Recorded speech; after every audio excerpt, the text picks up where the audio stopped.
About 100 miles north of Berlin, you will find the picturesque German village of Ravensbrück, and with it, the concentration camp built exclusively for women arrested by the regime.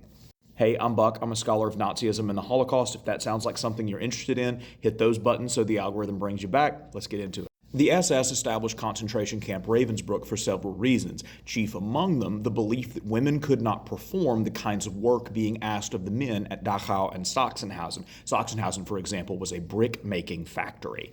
However, once we peel back the layers of women's work at Ravensbrück, what we find is that backbreaking, arduous manual labor is occurring inside the KL, and conditions inside it are just as bad, if not worse, than at Dachau and Sachsenhausen. Nominally, what's happening in Ravensbrück is the women's work of sewing uniforms, the striped pajamas that you see in every piece of media about the Holocaust. Those are being made at Ravensbrück because that's women's work. But backbreaking manual labor, including construction and digging projects, as you can see here, are also occurring in Ravensbrück. What's more is that the guards inside the facility are themselves women, and the women of the SS feel like they have a lot to prove.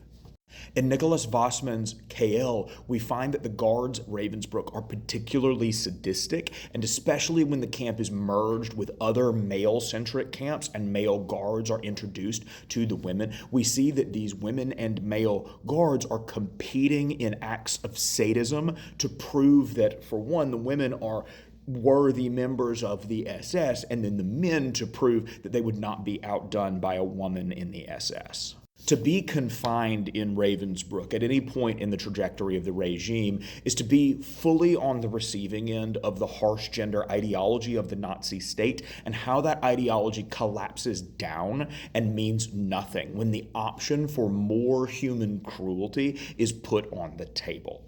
Thank you so much for sticking around. If you would like to support me directly, please consider checking out my sci-fi series, The Night Sky Darker. It is available in print, on digital, and on audio. Thank you so much.